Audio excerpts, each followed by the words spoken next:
നമസ്കാരം. PSC റവല്യൂഷന്റെ പുതിയൊരു ക്ലാസ്സിലേക്ക് എല്ലാവർക്കും സ്വാഗതം. ഇന്ന് നമ്മൾ നോക്കാനായിട്ട് പോകുന്നത് വേൾഡ് ജോഗ്രഫിയാണ്. വേൾഡ് ജോഗ്രഫിയിലെ വളരെ പ്രധാനപ്പെട്ട ഒരു ടോപ്പിക്കാണ് അന്തരീക്ഷം എന്ന് പറയുന്നത്. ഭൂമിയുടെ ഘടന എത്രത്തോളം ഇമ്പോർട്ടൻ്റ് ആണോ അത്രത്തോളം ഇമ്പോർട്ടൻ്റ് തന്നെയാണ് ഈ ഒരു ടോപ്പിക്കിനുള്ളത്. പലപ്പോഴും ആയിട്ട് അന്തരീക്ഷ പാളികളുമായി ബന്ധപ്പെട്ടുള്ള ക്വസ്റ്റ്യൻസ് ഒക്കെ ചോദിക്കാറുള്ള ഈ ഒരു മേഖലയിൽ നിന്നാണ്.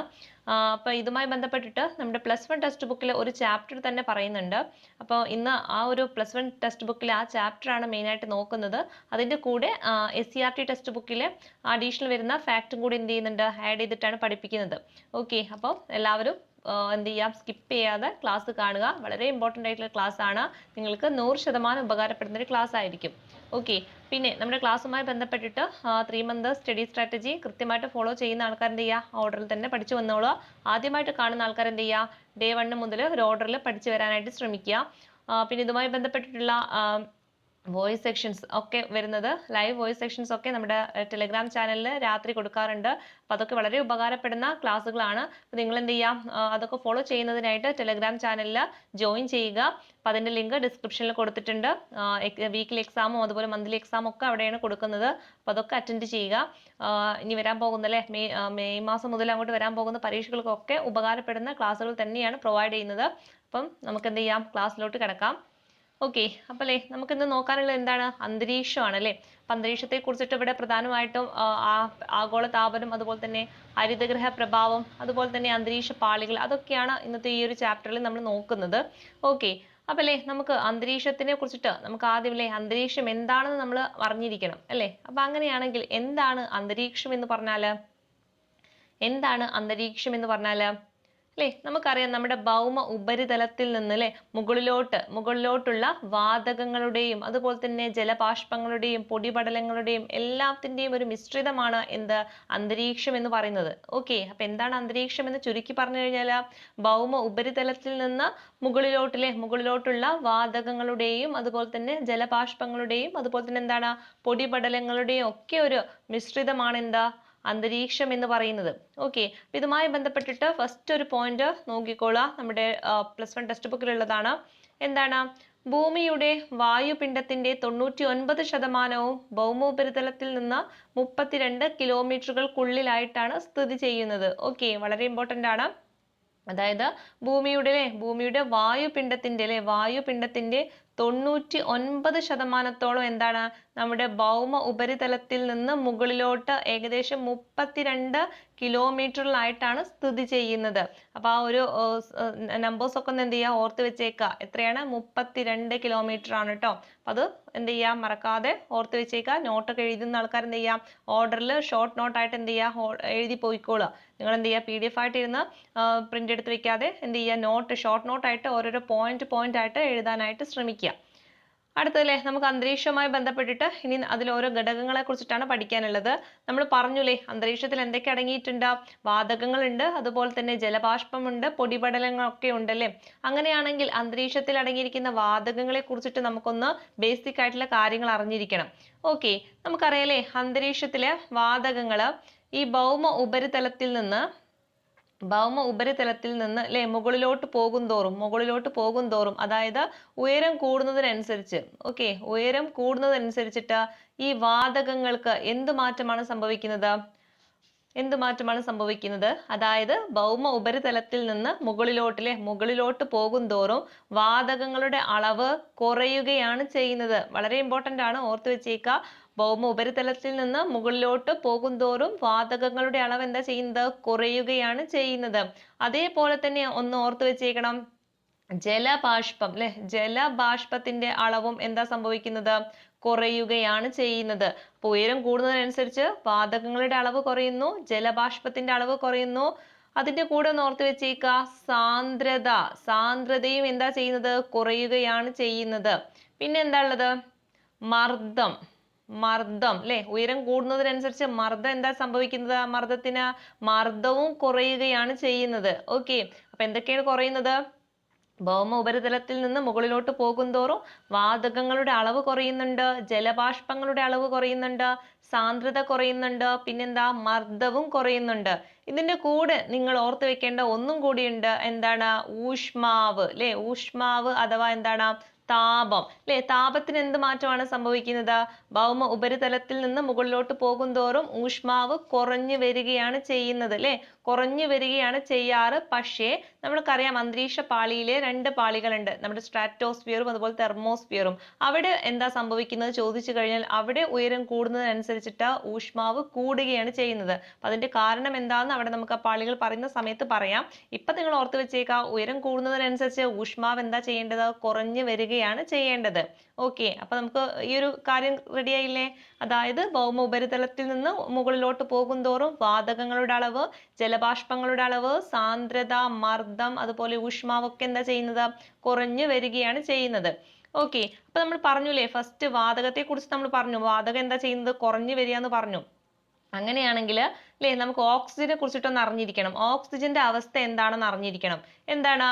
ഏകദേശം അല്ലേ, ഭൗമ ഉപരിതലത്തിൽ നിന്ന് ഏകദേശം ഒരു 120 കിലോമീറ്റർ വരെ ഉള്ളൂ എന്ത്? നമ്മുടെ ഓക്സിജന്റെ സാന്നിധ്യം എന്ന് പറയുന്നത്. ഓക്കെ, അപ്പൊ നമുക്ക് ഓക്സിജൻ നല്ല രീതിയിൽ കിട്ടണമെങ്കിൽ ഏകദേശം നമ്മുടെ ഭൗമ ഉപരിതലത്തിൽ നിന്ന് 120 കിലോമീറ്റർ വരെ ഉള്ളൂ എന്ത്? ഓക്സിജന്റെ അളവ് എന്ന് പറയുന്നത്. ഓക്കെ, അതിനുശേഷം എന്താണ്? വളരെ ബുദ്ധിമുട്ടായിരിക്കും ഓക്സിജൻ കിട്ടാനൊക്കെ ആയിട്ട്. അപ്പൊ അതൊന്ന് ഓർത്ത് വെച്ചേക്കുക. അതുപോലെ തന്നെ ഒന്നാണ് ഭൗമ ഉപരിതലത്തിൽ നിന്ന് ഏകദേശം 90 കിലോമീറ്റർ വരെ ഉള്ളൂ എന്താ? കാർബൺ ഡൈ ഓക്സൈഡിന്റെ അളവ് എന്ന് പറയുന്നത്. ഓക്കെ, അതുപോലെ തന്നെ ജലബാഷ്പത്തിന്റെ ഒക്കെ സാന്നിധ്യം ഉള്ളത് ഈ ഭൗമ ഉപരിതലത്തിൽ നിന്ന് എത്ര കിലോമീറ്റർ വരെയാണ്? 90 കിലോമീറ്റർ വരെയാണ്. വളരെ ഇമ്പോർട്ടന്റ് ആണ്, ഒന്ന് ഓർത്ത് വെച്ചേക്കുക. ഒന്നെന്താ പറഞ്ഞത്? ഭൗമ ഉപരിതലത്തിൽ നിന്ന് അല്ലെ, ഭൗമ ഉപരിതലത്തിൽ നിന്ന് ഏകദേശം ഒരു 120 കിലോമീറ്റർ വരെയാണ് ഓക്സിജന്റെ സാന്നിധ്യം ഉള്ളത്. അതുപോലെ തന്നെയാണ് ഭൗമ ഉപരിതലത്തിൽ നിന്ന് 90 കിലോമീറ്റർ വരെയാണ് കാർബൺ ഡൈ ഓക്സൈഡിന്റെയും അതുപോലെ തന്നെ ജലബാഷ്പത്തിന്റെയും സാന്നിധ്യം ഉള്ളത്.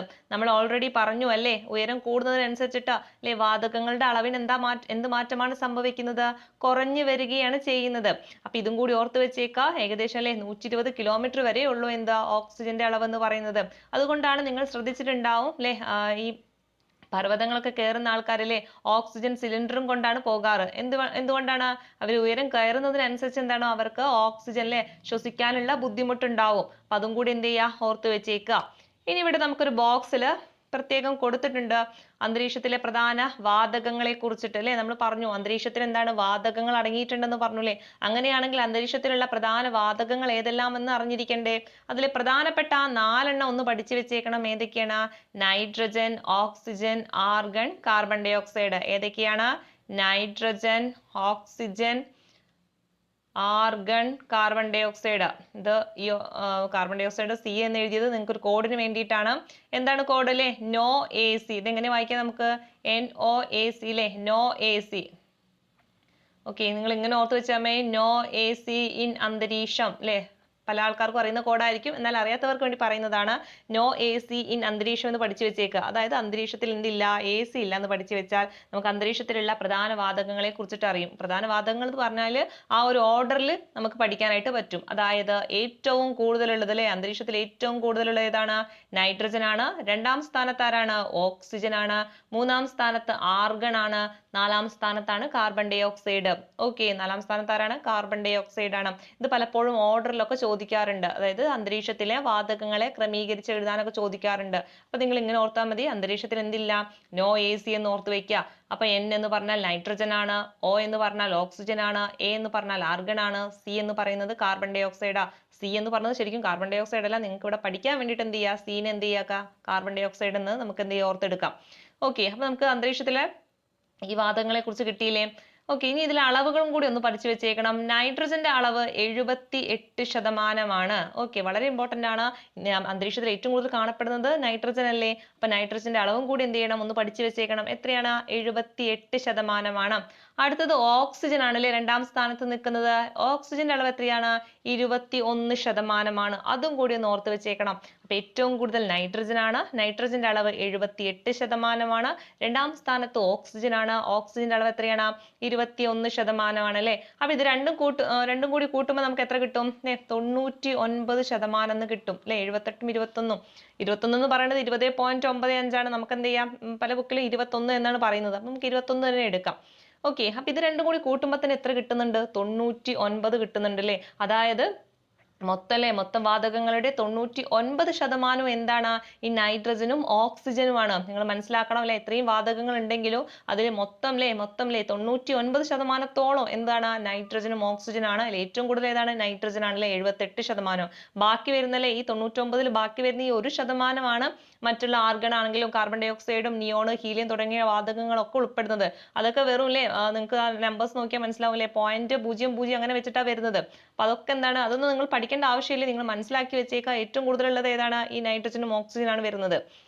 ഓക്കെ, ഇനി ഇവിടെ നമുക്ക് ഓർത്ത് വെക്കേണ്ട ഒരു കാര്യം കൂടിയുണ്ട്. നമ്മൾ പറഞ്ഞില്ലേ അന്തരീക്ഷത്തിലുള്ള ഈ വാതകങ്ങളെ കുറിച്ച് പറഞ്ഞില്ലേ, ഈ വാതകങ്ങളൊക്കെ എന്താണ്? ഏകദേശം അവരുടെ അളവ് എന്ന് പറയുന്നത് ഏകദേശം സെയിം തന്നെയാണ്. എന്നാൽ കാർബൺ ഡൈ ഓക്സൈഡിന്റെ അളവിൽ മാത്രം എന്ത് ചെയ്യും അത് ചേഞ്ച് ചെയ്തുകൊണ്ടിരിക്കും. എന്തുകൊണ്ടാണ്? നമുക്കറിയില്ലേ, ഒരുപാട് പൊല്യൂഷൻ ഒക്കെ നടക്കുന്നുണ്ട് അല്ലേ. അപ്പൊ അതുകൊണ്ട് തന്നെ കാർബൺ ഡൈ ഓക്സൈഡിന്റെ അളവ് എന്ത് ചെയ്യും? മാറിക്കൊണ്ടിരിക്കും. അപ്പൊ അതും കൂടി ഓർത്ത് വെച്ചേക്കുക. കാർബൺ ഡൈ ഓക്സൈഡിന്റെ അളവിൽ എന്ത് ചെയ്യും? മാറ്റങ്ങൾ സംഭവിച്ചുകൊണ്ടിരിക്കും. എന്നാൽ മറ്റുള്ള വാതകങ്ങൾക്ക് എന്ത് ചെയ്യും? ഏകദേശം സ്ഥിരമായിക്കൊണ്ടേ ഇരിക്കും. അപ്പൊ അതും കൂടി ഒന്ന് ഓർത്ത് വെച്ചേക്കുക. ഇനി ഇതുമായി ബന്ധപ്പെട്ടിട്ടില്ലേ നമ്മൾ ഈ ഒരു വാതകങ്ങളെ കുറിച്ച് പറയുകയാണെങ്കിൽ നമ്മൾ ഓർത്തിരിക്കേണ്ട ഒന്നാണ് ഹരിതഗ്രഹ വാതകങ്ങൾ ഏതെല്ലാം എന്ന് ചോദിക്കാറുണ്ട് പരീക്ഷയ്ക്ക്. വളരെ ഇമ്പോർട്ടന്റ് ആണ്, ഇപ്പൊ തന്നെ പഠിച്ചു വെച്ചേക്കുക ഹരിതഗ്രഹ വാതകങ്ങൾ ഏതെല്ലാമാണെന്ന്. ഏതൊക്കെയാണ്? നമ്മുടെ കാർബൺ ഡൈ ഓക്സൈഡ് വരുന്നുണ്ട്, പിന്നെ ഏതാണ്? മീഥെയ്ൻ വരുന്നുണ്ട്. നോട്ട് എഴുതിക്കോളൂ ട്ടോ. മീഥെയ്ൻ വരുന്നുണ്ട്, അതുപോലെ തന്നെ ഓസോൺ വരുന്നുണ്ട്. പിന്നെ ഏതാണ് വരുന്നത്? കാർബൺ ഡൈ ഓക്സൈഡ് പറഞ്ഞു, മീഥെയ്ൻ പറഞ്ഞു, പിന്നെ ഏതാണ്? നൈട്രസ് ഓക്സൈഡ് വരുന്നുണ്ട് കേട്ടോ. Nitrous oxide. Okay, nitrous oxide. അപ്പൊ ഇതാണ് പ്രധാന ഹരിതഗ്രഹ വാതകങ്ങൾ. വളരെ ഇമ്പോർട്ടന്റ് ആണ്, പരീക്ഷയ്ക്ക് ഒരു മാർക്ക് ഷുവർ ആണ് കേട്ടോ. ഹരിതഗ്രഹ വാതകങ്ങൾ ഉൾപ്പെടാത്തത് ഏതെന്നൊക്കെ ചോദിക്കാറുണ്ട്. ഏതൊക്കെയാണ്? കാർബൺ ഡൈ ഓക്സൈഡ് ഉണ്ട്, മീഥെയ്ൻ ഉണ്ട്, ഓസോൺ ഉണ്ട്, അതുപോലെ നൈട്രസ് ഓക്സൈഡ് ഉണ്ട്. ഓക്കെ, ഇനി നമുക്കില്ലേ ഇതുമായി ബന്ധപ്പെട്ട് പഠിക്കേണ്ട ഒരു കാര്യം കൂടിയുണ്ട്. ഹരിതഗ്രഹ പ്രഭാവം നമ്മുടെ SCERT ടെക്സ്റ്റ് ബുക്കിൽ പ്രത്യേകം എടുത്ത് പറഞ്ഞിട്ടുള്ളതാണ് ഹരിതഗ്രഹ പ്രഭാവവും അതുപോലെ തന്നെ ആഗോളതാപനവും. അപ്പൊ എന്താണ് ഹരിതഗ്രഹ പ്രഭാവം അതും ഈ ഒരു ഹരിതഗ്രഹ വാതകങ്ങളും തമ്മിൽ എങ്ങനെയാണ് ബന്ധപ്പെട്ടിരിക്കുന്നത് നമ്മൾ അറിഞ്ഞിരിക്കണം. ഓക്കെ, അപ്പൊ നമുക്ക് നോക്കാം എന്താണ് ഹരിതഗ്രഹ പ്രഭാവം എന്ന് പറയുന്നത്. അപ്പൊ നിങ്ങൾ ഓർത്ത് വെച്ചേക്കുക, വളരെ സിമ്പിൾ ആയിട്ട് നിങ്ങൾക്ക് പറഞ്ഞു തരാം. അതായത് നമുക്കറിയാം സൂര്യനിൽ നിന്ന് സൗരവികിരണങ്ങൾ എന്ത് ചെയ്യുന്നുണ്ട്? സൂര്യനിൽ നിന്നുള്ള സൗരവികിരണങ്ങൾ നമ്മുടെ ഭൂമിയിലേക്ക് എന്ത് ചെയ്യുന്നുണ്ട്? പതിക്കുന്നുണ്ട് അല്ലേ. നമുക്കറിയുന്ന കാര്യങ്ങളാണ് വികിരണങ്ങൾ എന്ത് ചെയ്യുന്നുണ്ട്? നമ്മുടെ ഭൂമിയിലോട്ട് പതിക്കുന്നുണ്ട് അല്ലേ. അങ്ങനെ ഭൂമിയിലോട്ട് പതിക്കുന്ന സമയത്ത് ഇവിടെയുള്ള കരയും കടലും എല്ലാം എന്ത് ചെയ്യുന്നുണ്ട്?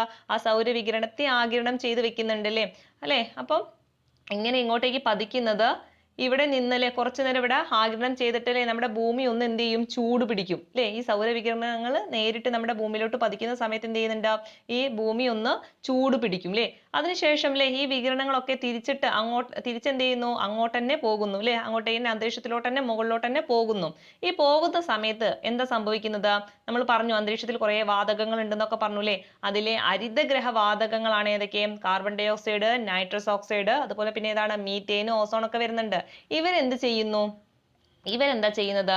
ഇങ്ങനെ വരുന്ന ഭൗമവികിരണത്തെ ഇങ്ങനെ വരുന്ന, അതായത് ഭൂമിയിൽ നിന്ന് തിരിച്ചല്ലേ ഈ സൗരവികിരണങ്ങൾ തിരിച്ചങ്ങോട്ട് പോകുമ്പോൾ എന്ത് വികിരണമായി മാറുന്നത്? ഭൗമവികിരണമായിട്ടാണ് മാറുന്നത് അതായത് ഭൂമിയിൽ നിന്ന് തിരിച്ചു പോകുന്നത് കൊണ്ട് അതിനെന്ത് പേരാ വിളിക്കുന്നത്? ഭൗമവികിരണമാണ്.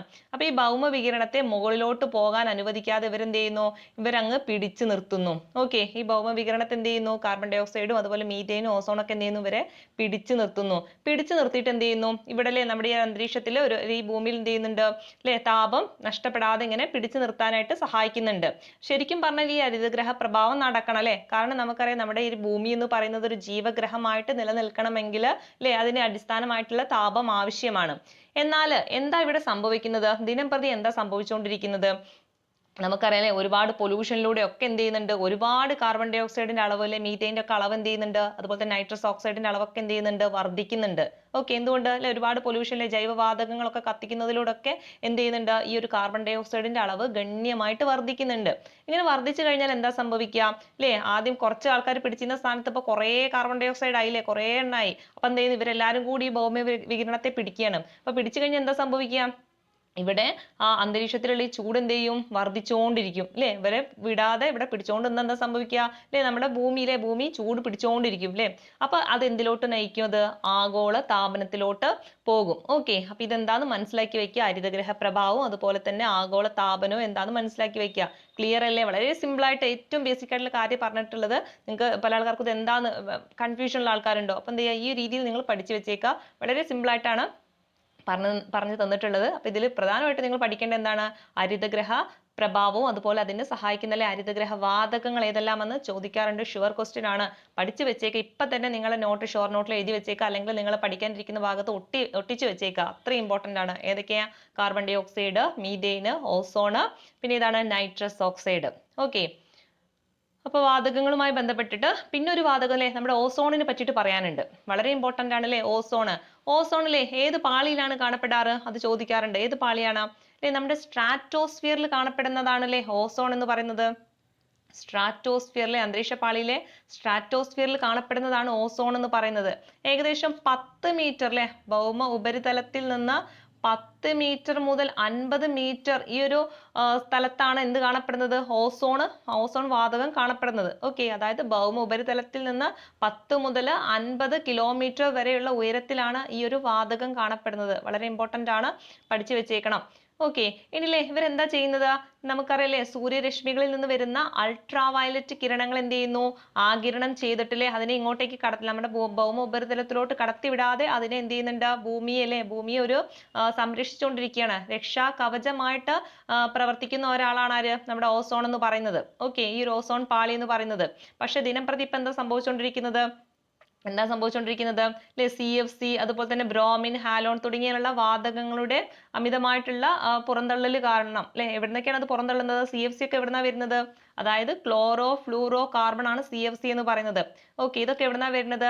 നമ്മൾ ഉപയോഗിക്കുന്ന അല്ലെ റെഫ്രിജറേറ്റർ, അതുപോലെ തന്നെ പിന്നെ ഏതാണ് റെഫ്രിജറേറ്റർ, AC, എയർ കണ്ടീഷൻ, ഇതൊക്കെ പുറത്ത് വരുന്ന പുക എന്ന് പറയുന്നത് ഏതാണ്? CFC ഒക്കെയാണ്. അപ്പൊ ഇതൊക്കെ എന്ത് ചെയ്യുന്നു? അമിതമായിട്ട് വന്നു കഴിഞ്ഞാൽ ഇവ എന്ത് ചെയ്യുന്നു? നമ്മുടെ ഓസോൺ പാളിയിൽ എന്ത് ചെയ്യുന്നുണ്ട്? സുഷിരങ്ങൾ ഉണ്ടാക്കുന്നുണ്ട്.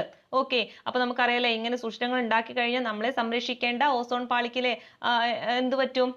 അതിനുള്ള ഓസോണിന് ശോഷണം സംഭവിച്ചുകൊണ്ടിരിക്കും. അപ്പൊ അതും എന്താണ്? വലിയൊരു വിപത്തിലോട്ടാണ് പോകുന്നത്. അപ്പൊ അതും കൂടി ഓർത്ത് വെച്ചേക്കുക. ഇതിനുള്ള മറ്റുള്ള CFCയും അതുപോലെ തന്നെ ബ്രോമിനും ഹാലോൺ അതൊക്കെ ഒന്ന് ഓർത്ത് വെച്ചേക്കുക. എന്താണ്? നമ്മുടെ ഓസോണിനെ ശോഷണം വരുത്തുന്ന വാതകങ്ങളാണ്. അപ്പൊ ഇതിന്റെ ഉറവിടം എന്ന് പറഞ്ഞാൽ എവിടുന്നാണ്? അല്ലെ നമ്മുടെ റെഫ്രിജറേറ്റർ അതുപോലെ എയർ കണ്ടീഷൻ എന്നൊക്കെയാണ് ഇതൊക്കെ വരുന്നത്. ഓക്കെ, ഇതൊന്ന് മനസ്സിലാക്കി വെക്കുക. ഇനി നമുക്ക് അടുത്ത ഒരു ഭാഗത്തോട്ട് പോകാനുള്ളത് എന്താണ്? ജലബാഷ്പമാണ്. ഓക്കെ, ജലബാഷ്പം എന്ന് പറഞ്ഞാൽ എന്താണ്? വാട്ടർ വേപ്പർ ആണ് അല്ലെ. നമ്മൾ എന്താ പറഞ്ഞൂലേ അന്തരീക്ഷത്തിൽ എന്തൊക്കെ അടങ്ങിയിട്ടുണ്ട്? വാതകങ്ങളുണ്ട്, ജലബാഷ്പമുണ്ട്, പൊടിപടലങ്ങളുണ്ട്. അപ്പൊ നമ്മൾ വാതകങ്ങളെ കുറിച്ച് ഒരു ഐഡിയ ഉണ്ടാക്കിയല്ലോ അല്ലെ. വാതകങ്ങൾ ഏറ്റവും കൂടുതൽ ഏതാ കാണുന്നത് അന്തരീക്ഷത്തില്? നൈട്രജൻ ആണ്, രണ്ടാമത് ഓക്സിജൻ ആണ്, മൂന്നാമത് ഏതാണ്? ആർഗൺ ആണ്, നാലാമത് കാർബൺ ഡൈ ഓക്സൈഡ് ആണ് അല്ലെ. NOAC എന്നൊക്കെ നമ്മൾ കോഡ് പഠിച്ചു. നൈട്രജൻ ആണെങ്കിൽ 78%, ഓക്സിജൻ ആണെങ്കിൽ 21% എന്നൊക്കെ പഠിച്ചു. ഓക്കെ, പിന്നെ അതിൽ കാർബൺ ഡൈ ഓക്സൈഡിനാണ് എന്ത്? മാറ്റങ്ങൾക്ക് വിധേയമായിക്കൊണ്ടിരിക്കുക എന്ന് പറഞ്ഞു അല്ലെ. ബാക്കിയുള്ള വാതകങ്ങളുടെ അളവൊക്കെ ഏകദേശം എന്താണ്? സെയിം ആയിരിക്കും. പിന്നെ ഓസോണുമായി ബന്ധപ്പെട്ടിട്ട് കാര്യങ്ങൾ പഠിച്ചു. പിന്നെ ഹരിതഗ്രഹ പ്രഭാവം അല്ലെ എന്താന്ന് പഠിച്ചു. അതുപോലെ അതിന്റെ ഹരിതഗ്രഹ വാതകങ്ങൾ ഏതാണെന്നും പഠിച്ചു അല്ലെ. ഏതൊക്കെയാണ്? Carbon dioxide, methane, ozone, nitrous oxide. Okay, അപ്പൊ വാതകങ്ങളെ കുറിച്ചൊരു ഐഡിയ കിട്ടിയില്ലേ. ഇനി അടുത്തത് നമുക്ക് ജലബാഷ്പമാണ് അല്ലെ. ജലബാഷ്പം. ഓക്കെ, ഈ ജലബാഷ്പം എന്ന് പറയുന്നത് അല്ലെ നമ്മുടെ അന്തരീക്ഷത്തിൽ എല്ലായിടത്തും ഒരുപോലെയാണോ? ജലബാഷ്പം അല്ലെ നമുക്കറിയാം വാട്ടർ വേപ്പറിലെ അന്തരീക്ഷത്തിൽ അടങ്ങിയിരിക്കുന്നതാണ് എന്ത്? വാട്ടർ വേപ്പർ എന്ന് പറയുന്നത്. ഇത് എല്ലായിടത്തും ഒരുപോലെയാണോ? അല്ല അല്ലെ. അതായത് നമ്മുടെ ഭൂമധ്യരേഖാ പ്രദേശങ്ങൾ ഇതെന്താണ്? അതിന്റെ അളവ് കൂടുതലായിരിക്കും. അതായത് ഈ താപം അല്ലെ, അതായത് ചൂട് കൂടുന്ന പ്രദേശങ്ങളിലൊക്കെ എന്താണ്? വാട്ടർ വേപ്പറിന്റെ അളവ് എന്തായിരിക്കും? കൂടുതലായിരിക്കും. ഓക്കെ, അത് നിങ്ങൾക്ക് മനസ്സിലാവാൻ ഒറ്റ കാര്യം നിങ്ങൾ ആലോചിച്ചാൽ മതി. നമ്മളിപ്പോൾ വെള്ളമൊക്കെ ചൂടാക്കില്ലേ, അതായത് അടുപ്പത്ത് വെള്ളമൊക്കെ ചൂടാക്കുന്ന സമയത്തില്ലേ ഒരുപാട് വെള്ളം ചൂടാക്കുമ്പോൾ നല്ല വെട്ടി തിളച്ച് വെള്ളം അങ്ങനെ തിളക്കില്ലേ. അപ്പൊ അതിന് എന്ത് പോകും അല്ലെ? ഒരുപാട് നീരാവികൾ ഇങ്ങനെ മുകളിലോട്ട് പോകും. അപ്പൊ ആ ഭാഗത്ത് എന്താവും അല്ലെ? ഇവിടെ വെള്ളം തിളപ്പിക്കുകയാണെങ്കിൽ ഇവിടെ നിന്ന് ഇങ്ങനെ ഒരുപാട് നീരാവി ഇങ്ങനെ ചൂട് തട്ടിയിട്ട് എന്ത് ചെയ്യുന്നത്? നീരാവിയായിട്ട് ഇങ്ങനെ പോയിക്കൊണ്ടിരിക്കും. അപ്പൊ ഇവിടെ എന്താണ് അല്ലെ? വാട്ടർ വേപ്പർ ആണ് അടങ്ങിയിരിക്കുന്നത് അല്ലെ. അതായത് ജലബാഷ്പമാണ് അടങ്ങിയിരിക്കുന്നത്. അതായത് ഇവിടെ താഴെ എന്താണ്? ചൂട് കൂടുകയാണ് അല്ലെ. ചൂട് കൂടുമ്പോഴാണ് ഇവിടെ എന്ത്? അതിന്റെ തൊട്ട് മുകളിൽ വാട്ടർ വേപ്പർ അടങ്ങിയിരിക്കുന്നത്, അതായത് ജലബാഷ്പം അടങ്ങിയിരിക്കുന്നത്. ഇതുപോലെ തന്നെയാണ് നമുക്കറിയാം നമ്മുടെ ഭൂമി എടുത്തു കഴിഞ്ഞാൽ ഏറ്റവും കൂടുതൽ ചൂടിൽ ഏറ്റവും കൂടുതൽ താപമുള്ളത് എവിടെയാണ്? ഭൂമധ്യരേഖാ പ്രദേശത്താണ് അല്ലെ. ഭൂമധ്യരേഖാ പ്രദേശത്താണ് ഏറ്റവും കൂടുതൽ എന്താ? ചൂട് കൂടുതൽ. അപ്പൊ ആ ഭാഗത്ത് എന്തായിരിക്കും? ജലബാഷ്പത്തിന്റെ അളവും എന്തായിരിക്കും? കൂടുതലായിരിക്കും. മനസ്സിലാക്കി പഠിച്ചേക്കണേ. സ്റ്റേറ്റ്മെന്റ് ആയിട്ടൊക്കെ ചോദിക്കാം നമ്മുടെ ഡിഗ്രി ലെവൽ പരീക്ഷകൾക്കൊക്കെ. ഓക്കെ, ഡിഗ്രി ലെവൽ പരീക്ഷകൾക്ക് മാത്രമല്ല നമ്മുടെ 10th ലെവൽ പരീക്ഷകൾക്കൊക്കെ പലപ്പോഴും റാങ്ക് മേക്കിംഗ് ആയിട്ടുള്ള ചോദ്യങ്ങൾ ഇങ്ങനെ ഇതുപോലുള്ള സ്റ്റേറ്റ്മെന്റ് ആയിട്ടാണ് തരിക. അപ്പൊ നിങ്ങൾ എന്ത് ചെയ്യുക? അങ്ങനെ മനസ്സിലാക്കി പഠിക്കുക, ഒരിക്കലും മറന്നു പോകൂല. ഓക്കെ, ഈ +1 ടെക്സ്റ്റ് ബുക്ക് അത്ര വലിയ കടുകട്ടി ടെക്സ്റ്റ് ബുക്ക് ഒന്നല്ല. നമുക്ക് വളരെ സിമ്പിൾ ആയിട്ട് മനസ്സിലാക്കി പഠിച്ചു കഴിഞ്ഞാൽ വളരെ ഈസിയാണ്. നമുക്ക് ഇതൊക്കെ പഠിച്ചു കഴിഞ്ഞാൽ നമ്മുടെ സ്കൂൾ അല്ലെ നമ്മുടെ 5ാം ക്ലാസ് മുതൽ 10ാം ക്ലാസ്സിൽ എന്ത് കാര്യം ചോദിച്ചു കഴിഞ്ഞാൽ എളുപ്പത്തിൽ നമുക്ക് പഠിക്കാനായിട്ട് കിട്ടും. ഓക്കെ, അല്ലെങ്കിൽ ഓർക്കാനായിട്ട് പറ്റും. അപ്പൊ നിങ്ങൾ ഇത് ഓർത്ത് വെച്ചേക്കുക. എന്താണ് ഭൂമധ്യരേഖ പ്രദേശത്ത് എന്താണ് സംഭവിക്കുന്നത് അല്ലെ, ജലബാഷ്പത്തിന്റെ അളവ് കൂടുതലായിരിക്കും. ഈ ധ്രുവപ്രദേശം അതുപോലെ എന്താണ് വരണ്ട പ്രദേശം അല്ലെ, അതായത് അങ്ങനത്തെ പ്രദേശങ്ങളിലൊക്കെ എന്താണ് ജലബാഷ്പത്തിന്റെ അളവ് എന്തായിരിക്കും, കുറവായിരിക്കും. ഓക്കെ, അപ്പൊ ഭൂമധ്യയിലെ ചൂട് പിടിക്കുന്ന ആ സ്ഥലത്ത് മാത്രമാണ് ജലബാഷ്പത്തിന്റെ അളവ് കൂടുതൽ. അപ്പൊ അത് എന്ത് ചെയ്യുക, നിങ്ങൾ ഓർത്ത് വെച്ചേക്കുക. ഇനി ഇതുമായി ബന്ധപ്പെട്ടിട്ട് അടുത്തതിലെ അന്തരീക്ഷവുമായി ബന്ധപ്പെട്ട അടുത്ത ഘടകമാണ് എന്ത്, പൊടിപടലങ്ങൾ എന്ന് പറയുന്നത്. ഓക്കെ, അപ്പൊ പൊടിപടലങ്ങൾ അല്ലെ, നമുക്ക് നമ്മുടെ നഗ്ന നേത്രങ്ങൾ കൊണ്ട് കാണാൻ കഴിയാത്ത അത്രയും പൊടിപടലങ്ങൾ എന്ത് ചെയ്യുന്നുണ്ട്, നമ്മുടെ അന്തരീക്ഷത്തിലുണ്ട് അല്ലെ. കടലുപ്പായിട്ടും ഇവിടെ കൊടുത്തിട്ടുണ്ട്. കടലുപ്പ്, ചാരം, അതുപോലെ തന്നെ പൂമ്പൊടി, ഇതൊക്കെ എന്താണ് അന്തരീക്ഷത്തിൽ ഇങ്ങനെ കിടക്കുകയാണ്. അതുപോലെ തന്നെ അല്ലെ ഉൽക്ക കത്തി നശിച്ചിട്ടുണ്ടാവുന്ന ചെറിയ ചെറിയ അവശിഷ്ടങ്ങൾ, വളരെ നേർമായിട്ടുള്ള അവശിഷ്ടങ്ങളൊക്കെ എന്ത് ചെയ്യുന്നുണ്ട്, ഈ അന്തരീക്ഷത്തിൽ ഇങ്ങനെ കിടക്കുന്നുണ്ട്. ഇതൊക്കെ എന്താണ്, നമ്മുടെ പൊടിപടലം അല്ലെ, ഡസ്റ്റിൽ വരുന്ന കാര്യങ്ങളാണ്, അന്തരീക്ഷത്തിൽ കിടക്കുന്ന കാര്യങ്ങളാണ്. എന്തൊക്കെയുണ്ട്, കടലുപ്പ് വരുന്നുണ്ട്, ചാരം വരുന്നുണ്ട്, പൂമ്പൊടി വരുന്നുണ്ട്, ഉൽക്കാശലകങ്ങൾ വരുന്നുണ്ട്. ഉൽക്കാശകലങ്ങൾ. ഓക്കെ, ഉൽക്കാശകലങ്ങൾ വരുന്നുണ്ട്. പിന്നെ എന്താണ്, നേർത്ത മൺതരികൾ അല്ലെ, ഇതൊക്കെ ഇവിടെ കാണുന്നതാണ്, നമ്മുടെ അന്തരീക്ഷത്തിൽ കാണുന്നതാണ്. ക്ലിയർ അല്ലേ? ഇനി ഇത് പൊടിപടലവുമായി ബന്ധപ്പെട്ട ഒരു പോയിന്റ് കൂടി ഓർത്തു വെച്ചേക്കണം. ഉപോഷ്ണ മേഖലാ പ്രദേശങ്ങളിലും മിതോഷ്ണ മേഖലാ പ്രദേശങ്ങളിലും വീശുന്ന വരണ്ട കാറ്റ് മൂലം ഈ പ്രദേശങ്ങളിലെ അന്തരീക്ഷത്തിൽ ഭൂമധ്യരേഖ പ്രദേശങ്ങളെ അപേക്ഷിച്ച് പൊടിപടലങ്ങൾ കൂടുതലായിരിക്കും. വളരെ ഇമ്പോർട്ടന്റ് ആണ്. നമ്മൾ ജലബാഷ്പം കൂടുതൽ എവിടെയാണ് പഠിച്ചത്, എവിടെയാ, ഭൂമധ്യരേഖ പ്രദേശങ്ങളിലാണ്. എന്നാൽ പൊടിപടലങ്ങൾ കൂടുതൽ എവിടെയാണുള്ളത്, നമ്മുടെ ഉപോഷ്ണ മേഖല പ്രദേശങ്ങളിലും അതുപോലെ തന്നെ മിതോഷ്ണ മേഖലാ പ്രദേശങ്ങളിലാണ് കേട്ടോ. അപ്പൊ അതും കൂടി ഒന്ന് ഓർത്ത് വെച്ചേക്കുക. ഓക്കെ, ഇനി നമുക്ക് നമ്മുടെ അന്തരീക്ഷ ഘടനയെ കുറിച്ചിട്ട് പഠിക്കാം. അതായത് നമ്മുടെ അന്തരീക്ഷ പാളികളിലെ പ്രധാനപ്പെട്ട അന്തരീക്ഷ പാളികൾ വളരെ ഇമ്പോർട്ടന്റ് ആണ്, പഠിച്ചു വെച്ചേക്കണം. ഇതിന്റെ ഭാഗങ്ങൾ, കുറച്ച് ഭാഗങ്ങൾ നമ്മുടെ SCERT ടെക്സ്റ്റ് ബുക്കിലും കൊടുത്തിട്ടുണ്ട്. അപ്പൊ ആദ്യത്തെ കാര്യങ്ങൾ കൂടി ഇതിലേക്ക് ആഡ് ചെയ്തിട്ട് നമുക്ക് പഠിക്കാം. ഓക്കെ, അപ്പൊ അല്ലെ നമുക്ക് അന്തരീക്ഷം, നമ്മൾ ഭൂമിയുടെ ഘടനയിലെ ഭൗമോപരിതലത്തിൽ നിന്ന് താഴത്തോട്ടുള്ള ഭൂമിയുടെ ഉള്ളിലോട്ടുള്ള ഘടനയെ കുറിച്ച് നമ്മൾ വിശദമായിട്ട് പഠിച്ചില്ലേ. ഭൂവൽക്കം, മാന്റിൽ, കാമ്പ് എന്നൊക്കെ പറഞ്ഞിട്ട് നമ്മൾ പഠിച്ചു. അതുപോലെ തന്നെ അല്ലെ ഭൂമിയുടെ ഭൗമ ഉപരിതലത്തിൽ നിന്ന് മുകളിലോട്ടുള്ള പാളികളെയും നമ്മൾ എന്ത് ചെയ്യണം, അറിഞ്ഞിരിക്കണം. ഓക്കെ, അതിന്റെ അടിസ്ഥാനത്തിൽ നമ്മൾ പ്രധാനമായിട്ട് 4ആയിട്ടാണ് തരംതിരിച്ചിട്ടുള്ളത്. ഇവിടെ ടെക്സ്റ്റ് ബുക്കിൽ 5 എന്നാ പറഞ്ഞിട്ടുള്ളത്. ശരിക്കും ഏതൊക്കെയാണുള്ളത്, ട്രോപ്പോസ്ഫിയർ ഉണ്ട് അല്ലെ, ട്രോപ്പോസ്ഫിയർ ഉണ്ട് ഫസ്റ്റ് പാളി. പിന്നെ ഏതാണ്, സ്ട്രാറ്റോസ്ഫിയർ വരുന്നുണ്ട്, പിന്നെ മീസോസ്ഫിയർ വരുന്നുണ്ട്. 4ാമത്തെ ആരാണ്, തെർമോസ്ഫിയർ ആണ്. ഈ തെർമോസ്ഫിയറിന്റെ 2 ഭാഗങ്ങളാണ് അയണോസ്ഫിയറും എക്സോസ്ഫിയറും. തെർമോസ്ഫിയർ. ഓക്കെ, ഇതാണ് ശരിക്കും പറഞ്ഞാൽ ഇതാണ് 4 പാളികൾ. ഏറ്റവും താഴെയുള്ള ട്രോപ്പോസ്ഫിയർ വരുന്നുണ്ട്, അതിന്റെ മുകളിൽ സ്ട്രാറ്റോസ്ഫിയർ വരുന്നുണ്ട്, അതിന് മുകളിൽ മീസോസ്ഫിയറും, ഏറ്റവും മുകളിൽ എന്താണ്, തെർമോസ്ഫിയർ ആണ്. ഈ തെർമോസ്ഫിയറിന്റെ താഴ്ന്ന ഭാഗമാണ് അയണോസ്ഫിയറും, തെർമോസ്ഫിയറിന്റെ മുകളിലുള്ള ഭാഗമാണ് എക്സോസ്ഫിയറും കൂടി ഒന്ന് ഓർത്ത് വെച്ചേക്കുക. അതിനെയാണ് ഇവിടെ ഒന്നും കൂടി എന്ത് ചെയ്തിട്ടുണ്ട്, ക്ലാസിഫൈ ചെയ്ത് വെച്ചിട്ടുള്ളത്. നമുക്ക് പഠിക്കാം. അതിന് മുന്നേ ആയിട്ട് നമ്മൾ അറിഞ്ഞിരിക്കേണ്ട ഒന്നാണ് ഹോമോസ്ഫിയർ അല്ലെ. ഹോമോസ്ഫിയർ നമ്മൾ SCERT ടെക്സ്റ്റ് ബുക്കിൽ പറഞ്ഞിട്ടുള്ളതാണ്. എന്ത്, ഹോമോസ്ഫിയർ. അതുപോലെ ഹെക്ടറോസ്ഫിയർ. ഓക്കെ, ഇത് നിങ്ങൾ എന്ത് ചെയ്യണം, അറിഞ്ഞിരിക്കണം. അതായത് അന്തരീക്ഷ പാളികളെ കുറിച്ച് പഠിക്കുന്നതിന് മുന്നേ ആദ്യമായിട്ട് രണ്ട് പാളിയായിട്ടാണ് നമ്മൾ പൊതുവെ പറയാറ്. ഒന്ന് ഹോമോസ്ഫിയറും ഹെറ്ററോസ്ഫിയറും. ഏകദേശം ഭൗമ ഉപരിതലത്തിൽ നിന്ന് 90 കിലോമീറ്റർ വരെ കിടക്കുന്നതാണ് ഹോമോസ്ഫിയർ എന്ന് പറയുന്നത്. 90ന്റെ മുകളിലോട്ട് വരുന്നതാണ് ഇത് ഹെറ്ററോസ്ഫിയർ. ഓക്കെ, ഇങ്ങനെ 2 പാളിയാണ് ആദ്യം നമ്മളൊന്ന് മനസ്സിലാക്കി വെക്കേണ്ടത്. നമ്മുടെ അന്തരീക്ഷ പാളി എന്ന് പറയുന്നത് ഒന്ന് ഹോമോസ്ഫിയർ ആണ്, അതായത് ഭൗമ ഉപരിതലത്തിൽ നിന്ന് 90 കിലോമീറ്റർ വരെ ഉയരത്തിലാണ് എന്ത്, ഹോമോസ്ഫിയർ കാണുന്നത്. ആ 90ന് ശേഷം വരുന്നതാണിത് ഹെറ്ററോസ്ഫിയർ എന്ന് പറയുന്നത്. ഓക്കെ, ഇനി നമുക്ക് എന്ത് ചെയ്യാം, മറ്റുള്ള ബേസിക് ആയിട്ടുള്ള പാളികളെ കുറിച്ചിട്ട് നോക്കാം. ഫസ്റ്റ് തന്നെ എന്താണ് അല്ലെ, ട്രോപ്പോസ്ഫിയർ ആണ്. ഓക്കെ, എന്താണ്, ട്രോപ്പോസ്ഫിയർ ആണ്. ട്രോപ്പോസ്ഫിയറിലെ നമുക്കറിയുന്നതാണല്ലേ, അന്തരീക്ഷത്തിൽ ഏറ്റവും താഴത്തെ പാളിയാണ് ഏത്, ട്രോപ്പോസ്ഫിയർ എന്ന് പറയുന്നത്. ക്ലിയർ അല്ലേ? ഏതാണ് ഏറ്റവും താഴത്തെ പാളിയാണ് ഏത്, ട്രോപ്പോസ്ഫിയർ എന്ന് പറയുന്നത്. ഇതിന്റെ ശരാശരി ഉയരം എന്ന് പറയുന്നത് എത്രയാണ്, 13 കിലോമീറ്റർ ആണ്. ഓക്കെ, നമ്മുടെ ടെക്സ്റ്റ് ബുക്കിൽ SCERT 13 to 18 എന്ന് പറയുന്നുണ്ട്. അത് എന്തുകൊണ്ടാന്ന് പറഞ്ഞു തരാം. അതായത് ബേസിക് ആയിട്ട് നമ്മുടെ ഭൗമ ഉപരിതലത്തിൽ നിന്ന് നോക്കുകയാണെങ്കിൽ 13 കിലോമീറ്റർ ആണ് എന്തിന് വരുന്നത്, നമ്മുടെ ട്രോപ്പോസ്ഫിയറിന് വരുന്നത്. ഓക്കെ, എന്നാൽ ഇത് ധ്രുവപ്രദേശത്തോട്ട് എത്തുമ്പോൾ അല്ലെ ധ്രുവപ്രദേശങ്ങളിൽ എത്തുമ്പോൾ എത്രയാണ് 8 കിലോമീറ്റർ ആണ് വരുന്നത്. ഓക്കെ, അപ്പൊ നമുക്കറിയാം നമ്മുടെ ഭൗമ ഉപരിതലം എന്ന് പറയുന്നത് എല്ലായിടത്തും ഒരുപോലെയല്ല അല്ലെ ഉയരം വരുന്നത്. അപ്പൊ നമ്മുടെ ഭൗമ ഉപരിതലത്തിൽ നിന്ന് നോക്കുമ്പോൾ 13 കിലോമീറ്റർ ആണ് അതിന്റെ ഉയരം എന്ന് പറയുന്നത്. ധ്രുവപ്രദേശം എന്നൊക്കെ പറയുമ്പോൾ നമുക്ക് ഉയരം കൂടിയ പ്രദേശങ്ങളായിരിക്കും അല്ലെ, നമ്മുടെ പർവ്വത നിരകളോ ഹിമാലയങ്ങളോ ഒക്കെ കിടക്കുന്ന ധ്രുവപ്രദേശങ്ങളിലാണ് അല്ലെ. അപ്പൊ അവിടെ എന്താണ്, അവിടെ നിന്ന് അങ്ങോട്ടേക്ക് ഉള്ള അന്തരീക്ഷം നോക്കി കഴിഞ്ഞാൽ എന്താണ്, കുറവായിരിക്കും. അപ്പൊ നിങ്ങൾക്ക് പറഞ്ഞുതരാം. അതുപോലെ തന്നെ ഭൂമധ്യരേഖാ പ്രദേശത്ത് 18 കിലോമീറ്റർ ആണ്. അതും കൂടി ഓർത്ത് വെക്കുക. ഇവിടെ ഒരു പിക്ചർ ഞാൻ കൊടുത്തിട്ടുണ്ട്, നിങ്ങൾക്ക് കൃത്യമായിട്ട് മനസ്സിലാവും.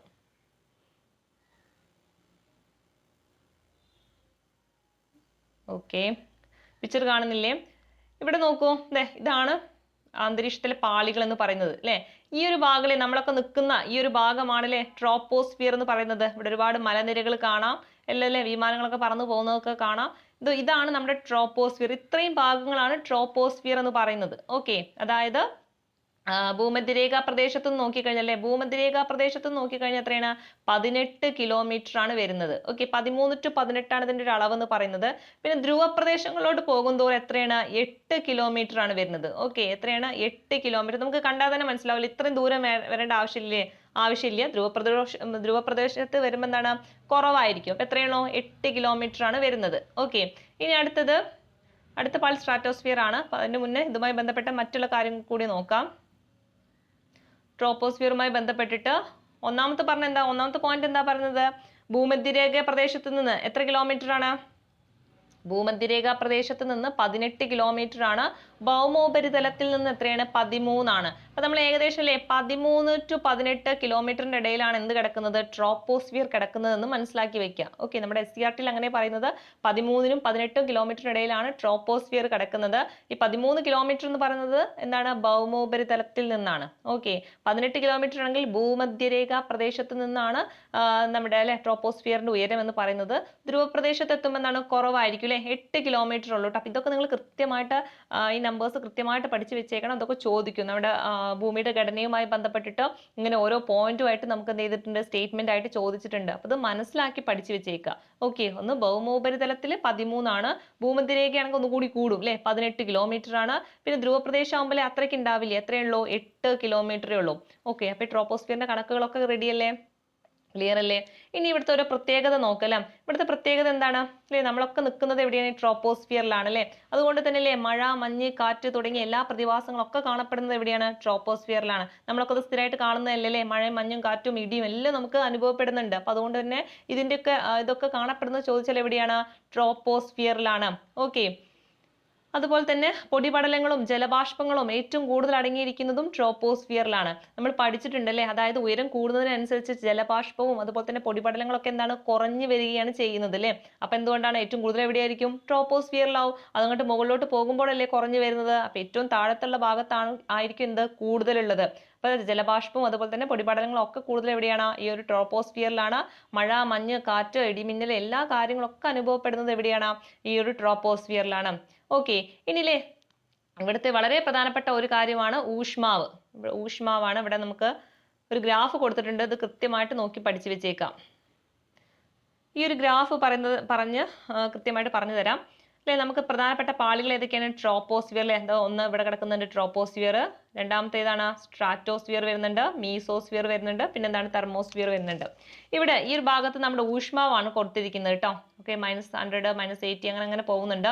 ഇവിടെ എന്താ സംഭവിക്കുന്നത്, ഉയരം കൂടുന്തോറും അല്ലെ, ഇവിടെ ഈ ഒരു ഗ്രാഫ് നിങ്ങൾക്ക് വരയ്ക്കുന്നത് കാണാം. ഉയരം കൂടുന്തോറും എന്താ സംഭവിക്കുന്നത് അല്ലെ, ഊഷ്മാവിന് എന്താ സംഭവിക്കുന്നത്, ഊഷ്മാവ് കുറഞ്ഞു വരികയാണ് ചെയ്യുന്നത് അല്ലെ.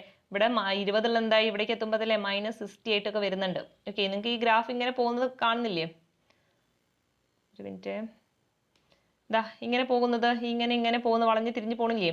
അതായത് ഊഷ്മാവ് എന്താണ്, ഈ ട്രോപ്പോസ്ഫിയറിൽ നിന്ന് മുകളിലോട്ട് പോകുന്തോറും എന്താ സംഭവിക്കുന്നത്, കുറഞ്ഞു വരികയാണ് ചെയ്യുന്നത്. ഓക്കെ, അപ്പം ഇവിടെ എന്താ സംഭവിക്കുന്നത്, ഉയരം കൂടുന്നതിനനുസരിച്ചിട്ട് ഊഷ്മാവ് കുറഞ്ഞു വരികയാണ് ചെയ്യുന്നത്. ക്ലിയർ അല്ലേ? സ്ട്രാറ്റോസ്ഫിയറിൽ എന്താ സംഭവിക്കുക, സ്ട്രാറ്റോസ്ഫിയറിൽ നിന്ന് മുകളിലോട്ട് പോകുന്തോറും ഊഷ്മാവ് കൂടി വരികയാണ് ചെയ്യുക. പിന്നീട് മീസോസ്ഫിയറിൽ നിന്ന് മുകളിലോട്ട് പോകുന്തോറും എന്താ ചെയ്യുന്നത്, കുറഞ്ഞു വരികയാണ് ചെയ്യുന്നത്. അപ്പൊ നിങ്ങൾ ഇങ്ങനെ ഒരു ഓർഡറിൽ പഠിച്ചു വെച്ചാൽ മതി. ഇവിടുന്ന് താഴത്തുനിന്ന് ഇങ്ങനെ ഒരു ഓർഡറിൽ പഠിക്കുക. ആദ്യം കുറയുന്നു, ഓക്കെ, പിന്നെന്ത് ചെയ്യുന്നു, കൂടുന്നു, പിന്നെയും കുറയുന്നു, പിന്നെ കൂടുന്നു. ഈ ഒരു ഓർഡറിൽ താഴത്ത് നിന്ന് അങ്ങോട്ട് അങ്ങ് പഠിച്ചു വെച്ച് കഴിഞ്ഞാൽ നിങ്ങൾക്ക് ഇവിടെ സെറ്റാണ്. അതായത് ഓരോ പാളിയിലും എന്താ സംഭവിക്കുന്നത് മനസ്സിലാവും അല്ലെ. ഏറ്റവും താഴത്തുള്ള ട്രോപ്പോസ്ഫിയറിൽ എന്താ സംഭവിക്കുന്നത്, മുകളിലോട്ട് പോകും തോറും ഊഷ്മാവ് കുറയുകയാണ് ചെയ്യുന്നത്. പിന്നെ സ്ട്രാറ്റോസ്ഫിയറിൽ എന്താ സംഭവിക്കുന്നത്, മുകളിലോട്ട് പോകും തോറും ഊഷ്മാവ് കൂടുന്നു. പിന്നെ അടുത്ത പാളിയായ മീസോസ്ഫിയറിൽ ഉയരങ്ങളിലോട്ട് പോകും തോറും ഊഷ്മാവ് കുറയുകയാണ് ചെയ്യുന്നത്. തെർമോസ്ഫിയറിൽ എന്താ സംഭവിക്കുന്നത്, മുകളിലോട്ട് പോകും തോറും ഊഷ്മാവ് കൂടുകയാണ് ചെയ്യുന്നത്. അപ്പം ഇങ്ങനെ പഠിച്ചു വെച്ചിരിക്കുക. ആദ്യം കുറയുന്നു, കൂടുന്നു, കുറയുന്നു, കൂടുന്നു, ഈ ഒരു ഓർഡറിലാണ് പോകുന്നത്. ഓക്കെ, ഇനി ഇവിടെ പഠിച്ചു വെച്ചേക്കേണ്ടത് നമ്മൾ ട്രോപ്പോസ്ഫിയറിനെ കുറിച്ചിട്ടാണ് പഠിക്കുന്നത്. അപ്പം അല്ലേ നമ്മൾ പറഞ്ഞു ഉയരം കൂടുന്തോറും എന്താ സംഭവിക്കുന്നത്, ഊഷ്മാവ് കുറയുകയാണ് ചെയ്യുന്നത്. അപ്പോൾ ഇവിടെ കൃത്യമായിട്ട് പറയുന്നുണ്ട് ഓരോ 165 മീറ്റർ ഉയരത്തിലും 1 ഡിഗ്രി സെൽഷ്യസ് എന്ന നിലയിലാണ് താപനില കുറഞ്ഞു വരുന്നത്. എന്താ പറയുന്നത്, ഓരോ 165, വളരെ ഇമ്പോർട്ടൻ്റ് ആണ് കേട്ടോ, ചോദിച്ചിട്ടുള്ളതാണ്. ഓരോ 165 മീറ്റർ ഉയരം അല്ലെ, ഓരോ 165 ഉയരത്തിലും എത്രയാണ്, 1 ഡിഗ്രി സെൽഷ്യസ് എന്ന അളവിലാണ് ഊഷ്മാവ് കുറഞ്ഞു വരുന്നത്. ക്ലിയർ അല്ലേ? ഈ ട്രോപ്പോസ്ഫിയറിൽ എന്താണ്, ഊഷ്മാവ് കുറയുകയാണ് ചെയ്യുക. അതെങ്ങനെയാണ് പറയുന്നത്, ഓരോ 165 മീറ്ററിലെ ഉയരം ചെല്ലുന്തോറും എന്താണ് 1 ഡിഗ്രി സെൽഷ്യസ് വെച്ചിട്ടാണ് ഊഷ്മാവ് കുറഞ്ഞു കുറഞ്ഞു വരുന്നത്. ക്ലിയർ അല്ലേ? ഇനി നമുക്ക് ഈ പിക്ചറിലോട്ട് ലാസ്റ്റ് വരാം, ബാക്കിയെല്ലാം കൂടി പറഞ്ഞിട്ട്. ഇനി അടുത്ത് നമുക്ക് സ്ട്രാറ്റോസ്ഫിയറിനെ കുറിച്ചിട്ടാണ് പഠിക്കാനുള്ളത്. ബാക്കിയുള്ള കാര്യങ്ങൾ അത്ര വലിയ ഇമ്പോർട്ടൻ്റ് അല്ല, അതിലെ ഡാറ്റകളൊന്നും. നമുക്ക് ഇനി അടുത്ത് എന്ത് ചെയ്യാം, സ്ട്രാറ്റോസ്ഫിയറിനെ കുറിച്ചിട്ട് പഠിക്കാം. സ്ട്രാറ്റോസ്ഫിയർ അല്ലേ എവിടെയാണ് കിടക്കുന്നത്, ട്രോപ്പോസ്ഫിയറിന് തൊട്ട് മുകളിലാണ് സ്ട്രാറ്റോസ്ഫിയർ എന്ന് പറയുന്നത് അല്ലേ. അതിന് മുന്നിലെ ഇതിൽ ട്രോപ്പോപാസ്, അതിനെ കുറിച്ച് പറഞ്ഞോ? ട്രോപ്പോസ്ഫിയറിനെയും സ്ട്രാറ്റോസ്ഫിയറിനെയും തമ്മിൽ വേർതിരിക്കുന്ന ആ അതിർത്തി എന്താണ്, ട്രോപ്പോപാസ് ആണ് അല്ലേ. അതിവിടെ കൊടുത്തിട്ടുണ്ട് അല്ലേ. അതായത് ട്രോപ്പോസ്ഫിയറിനെയും സ്ട്രാറ്റോസ്ഫിയറിനെയും തമ്മിൽ വേർതിരിക്കുന്ന അല്ലേ, ഏതെങ്കിലും ഇപ്പം നമുക്കറിയില്ല ഒരുപാട് പാളികൾ ഉണ്ടെങ്കിൽ ഇവയെ തമ്മിൽ വേർതിരിക്കുന്ന ഒരു അതിർവരമ്പ് ഉണ്ടാവും അല്ലേ. നമ്മളിപ്പം മോഹോ പരിവർത്തന മേഖല എന്നൊക്കെ പറഞ്ഞിട്ടില്ലേ, അതുപോലെ തന്നെ അതായത് ഭൂമിയുടെ ഘടനയുമായി ബന്ധപ്പെട്ടിട്ട് ഭൂവൽക്കത്തെയും മാന്റിലിനെയും തമ്മിൽ വേർതിരിക്കുന്ന അതിർത്തി വരമ്പാണ് മോഹോ പരിവർത്തന മേഖല എന്നൊക്കെ പറഞ്ഞിട്ടുണ്ട് അല്ലേ. അതുപോലെ തന്നെ ഇവിടെയും ഉണ്ട് അല്ലേ, നമ്മുടെ ട്രോപ്പോസ്ഫിയറിനെയും സ്ട്രാറ്റോസ്ഫിയറിനെയും തമ്മിൽ വേർതിരിക്കുന്നത് ഏതാണ്, ട്രോപ്പോപാസ് എന്ന പേരിലാണ് അറിയപ്പെടുന്നത് അല്ലേ. ഓക്കെ, എന്താണ് ട്രോപ്പോപാസ്. അതുപോലെ സ്ട്രാറ്റോസ്ഫിയറിനും മീസോസ്ഫിയറിനും ഇടയിലുള്ളതിന് എന്താ പറയാ, സ്ട്രാറ്റോപാസ്. എവിടെ നിന്നാണ് തുടങ്ങുന്നത് അതിന്റെ പേര് വെച്ചിട്ടായിരിക്കും പാസ് വരുന്നത് കേട്ടോ, അതും കൂടി നോർത്ത് വെച്ചേക്കാം. ഏതൊക്കെയാണ് പറഞ്ഞു തരാം, ഈ ഒരു പിക്ചർ വെച്ചിട്ട് പറഞ്ഞു തരാം. ഈ ട്രോപ്പോസ്ഫിയറും സ്ട്രാറ്റോസ്ഫിയറും അല്ലേ, ഇവരെ തമ്മിൽ വേർതിരിക്കുന്ന ഒരു ഭാഗം ഉണ്ടായിരിക്കില്ലേ, ഈ ഭാഗത്തിനെയാണ് എന്ത് പറയാ, ട്രോപ്പോപാസ് എന്ന് പറയുന്നത്. അതുപോലെ തന്നെ സ്ട്രാറ്റോസ്ഫിയറിനെയും മീസോസ്ഫിയറിനെയും തമ്മിൽ വേർതിരിക്കുന്ന ഒരു ഭാഗത്തിന് എന്താ പറയാ, സ്ട്രാറ്റോപാസ്. ഓക്കെ, എവിടെ നിന്നാണോ തുടങ്ങുന്നത് അത് വെച്ചിട്ടായിരിക്കും പാസ് എന്ന് പറയാം കേട്ടോ, സ്ട്രാറ്റോപാസ് എന്ന് പറയുന്നത്. ഇവിടെ ഏതാണ്, ട്രോപ്പോപാസ്. ഓക്കെ, അടുത്തത് മീസോപാസ് ആണ് അല്ലെ. അതായത് മീസോസ്ഫിയറിനെയും തെർമോസ്ഫിയറിനെയും തമ്മിൽ വേർതിരിക്കുന്നത് എന്താണ്, മീസോപാസ് ആണ് അല്ലെ. അതുപോലെ തന്നെ തെർമോസ്ഫിയറിനെ എക്സോസ്ഫിയറിനെ ഏതാണ്, തെർമോപാസ് പറയാറില്ല. ഇത് മാത്രം നിങ്ങൾ എന്ത് ചെയ്യുക, ഓർത്ത് വെച്ചേക്കുക. അടുത്തത് അല്ലേ സ്ട്രാറ്റോസ്ഫിയറിനെ കുറിച്ചിട്ടാണ് പറയുന്നത്. സ്ട്രാറ്റോസ്ഫിയറിലെ എവിടെ മുതൽ എവിടെ വരെയാണ് കിടക്കുന്നത്, അതായത് ഭൂമിയുടെ ഉപരിതലത്തിൽ നിന്ന് 50 കിലോമീറ്റർ വരെ വ്യാപിച്ച് കിടക്കുന്നതാണ് ഇത് സ്ട്രാറ്റോസ്ഫിയർ എന്ന് പറയുന്നത്. ഓക്കെ, മറ്റേത് എത്രയായിരുന്നു, ട്രോപ്പോസ്ഫിയർ എത്രയായിരുന്നു അല്ലേ, 13 മുതൽ 18 കിലോമീറ്റർ വരെയാണ് ട്രോപ്പോസ്ഫിയറിന്റെ ഉയരം എന്ന് പറഞ്ഞു. സ്ട്രാറ്റോസ്ഫിയർ എത്രയാണ്, 50 കിലോമീറ്റർ വരെയാണ് എന്താ സ്ട്രാറ്റോസ്ഫിയർ എന്ന് പറയുന്നത് അല്ലെ.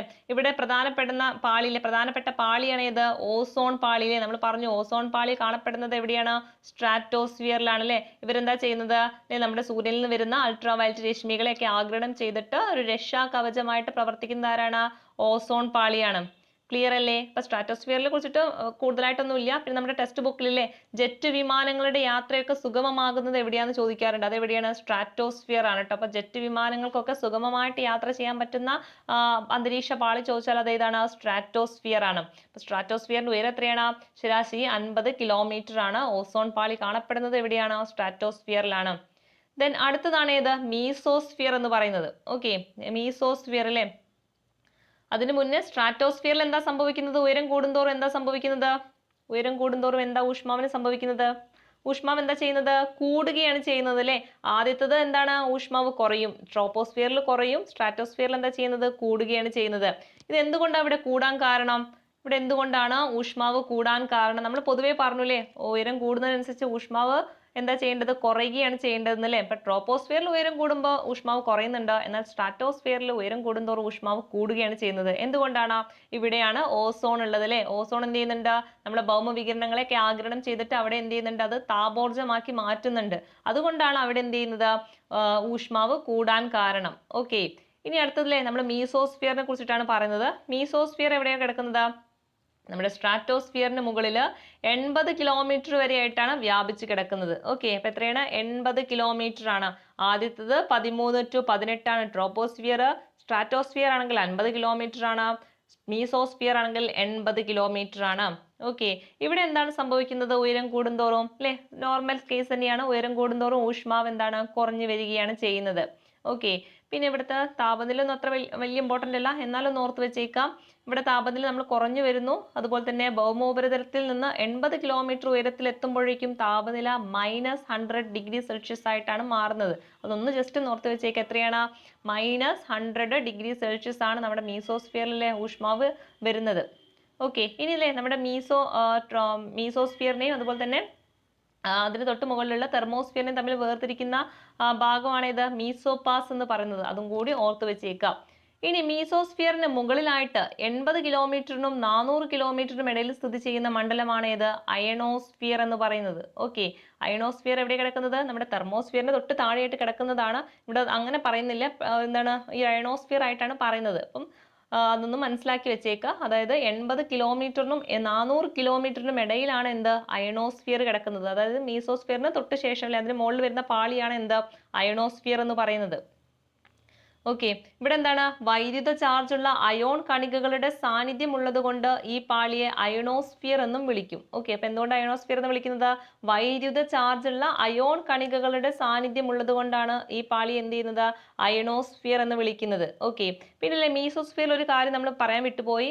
ഉൽക്കകൾ കത്തി ചാരമാകുന്നതൊക്കെ എവിടെയാണെന്ന് ചോദിക്കാറുണ്ട്. അതെവിടെയാണ്? നമ്മുടെ മീസോസ്ഫിയറിലാണ്. ഓക്കെ, ഉൽക്കകളൊക്കെ കത്തിച്ചാരമാകുന്നത് എവിടെയാണ്? മീസോസ്ഫിയറിലാണ് കേട്ടോ. നമ്മുടെ SCERT ടെക്സ്റ്റ് ബുക്കിൽ കൊടുത്തിട്ടുള്ള കാര്യമാണ്. ഇതിന്റെ കൂടുതൽ ഇവിടെ കൊടുത്തിട്ടില്ല, ഒന്ന് ആഡ് ചെയ്ത് പഠിക്കാം. ഓക്കെ, അപ്പൊ നമ്മൾ എവിടെ മീസോസ്ഫിയർ കഴിഞ്ഞു അയണോസ്ഫിയർ ആണ് പഠിച്ചല്ലേ. അപ്പൊ അയണോസ്ഫിയറിന്റെ കാര്യം എന്താ പറഞ്ഞല്ലേ? എന്താണ്? വൈദ്യുത ചാർജുള്ള അയോൺ കണികകളുടെ സാന്നിധ്യം ഉള്ളത് കൊണ്ടാണ് ഈ പാളി എന്ത് പറയുന്നത്? അയണോസ്ഫിയർ എന്ന് പറയുന്നത്. ഇവിടെ എന്താണ്? ഉയരം കൂടുന്നതനുസരിച്ചിട്ട് താപനില കൂടി വരികയാണ് ചെയ്യുന്നത് അല്ലെ. എന്തുകൊണ്ടാണ്? ഇവിടെ അയോണീകരണം നടക്കുന്നത് കൊണ്ടാണ് ഇവിടെ എന്ത് ചെയ്യുന്നത്? ഇവിടെ താപനില കൂടി വരുന്നത്. അയണോസ്ഫിയറിൽ എന്താ സംഭവിക്കുന്നത്? ഉയരം കൂടുന്തോറും എന്താ സംഭവിക്കുന്നത്? താപനില കൂടി വരികയാണ് ചെയ്യുന്നത്. ഓക്കെ, ഈ അയണോസ്ഫിയർ എന്ന് പറയുന്നത് നമ്മുടെ തെർമോസ്ഫിയറിന്റെ തന്നെ ഭാഗമാണ് കേട്ടോ. നിങ്ങളത് കൺഫ്യൂസ്ഡ് ആയി പോവരുത്. അവിടെ നമ്മുടെ SCERT അങ്ങനെ പ്രത്യേകം തെർമോസ്ഫിയർ എന്ന് മാത്രമേ കൊടുത്തിട്ടുള്ളൂ. ഇവിടെ എന്ത് ചെയ്തിട്ടുണ്ട്? തെർമോസ്ഫിയറിന്റെ ഭാഗം തന്നെയാണ് അയണോസ്ഫിയറും, അതിന്റെ അപ്പുറത്തെ ഭാഗമാണ് ഇത് എക്സോസ്ഫിയറും വരുന്നത്. അപ്പൊ അത് അങ്ങനെ കുറച്ചും കൂടി എന്ത് ചെയ്തിട്ടുണ്ട്? ഡീപ്പായിട്ട് പറഞ്ഞു എന്ന് മാത്രമാണ്. ഓക്കെ, അപ്പൊ ഈ അയണോസ്ഫിയറിൽ എന്താ സംഭവിക്കുന്നത്? ഉയരം കൂടുന്നതനുസരിച്ചിട്ട് താപനില കൂടി വരികയാണ് ചെയ്യുന്നത്. ഇനി ഏറ്റവും പുറമേയുള്ള ഒരു പാളിയാണ് ഏത്? നമ്മുടെ എക്സോസ്ഫിയർ എന്ന് പറയുന്നത്. ഓക്കെ, അതിനെ കുറിച്ചിട്ട് നമുക്ക് കൂടുതലായിട്ട് കാര്യങ്ങളൊന്നും പറയുന്നില്ല, നമുക്ക് അങ്ങനെ പരീക്ഷകൾക്ക് ചോദിക്കാറുമില്ല. അപ്പൊ ഏറ്റവും പുറമേയുള്ള പാളി അല്ലെങ്കിൽ ബഹിരാകാശത്തോട് ചേർന്ന് കിടക്കുന്ന പാളിയൊക്കെയാണെന്ന് ചോദിച്ചാൽ ഏതാണ്? അത് എക്സോസ്ഫിയർ ആണ്. അത് അത്ര മാത്രം ഓർത്ത് വെച്ചാൽ മതി. ബാക്കിയുള്ള നമ്മുടെ ട്രോപ്പോസ്ഫിയറും സ്ട്രാറ്റോസ്ഫിയറുമായി ബന്ധപ്പെട്ടിട്ടുള്ള തന്നെയായിരിക്കും ക്വസ്റ്റ്യൻസ് വരാറ്. അപ്പൊ എന്ത് ചെയ്യുക? ആ രീതിയിൽ പഠിക്കാം. ഓക്കെ, ഇപ്പൊ അന്തരീക്ഷ പാളികളെ കുറിച്ചിട്ടൊരു ഏകദേശം ഒരു ഐഡിയ കിട്ടിയില്ലേ? ഓക്കെ, ഒരു ഐഡിയ കിട്ടിയില്ലേ? ഇത്രയേ ഉള്ളൂ നമുക്ക് ഈ ഒരു ചാപ്റ്ററിൽ അന്തരീക്ഷ പാളികളെ കുറിച്ചിട്ട് പറയുന്നുള്ളൂ കേട്ടോ. ഇത്ര ഭാഗങ്ങളേ ഉള്ളൂ. അപ്പൊ ഇത് പറഞ്ഞിട്ടുള്ള കാര്യങ്ങളൊക്കെ സ്കിപ്പ് ചെയ്യാതെ പഠിക്കുക. സ്റ്റേറ്റ്മെന്റ് ക്വസ്റ്റ്യൻസ് ഒക്കെ ഒരുപാട് വരാൻ സാധ്യതയുള്ളൊരു മേഖല കൂടിയാണ്. അപ്പൊ അത് കണ്ടിട്ട് പഠിക്കുക. ഓക്കെ, അപ്പോൾ ഇന്നത്തെ ക്ലാസ് ഇത്രയേ ഉള്ളൂ. അടുത്തൊരു ക്ലാസ്സുമായിട്ട് വരുന്നത് വരെ താങ്ക് യു.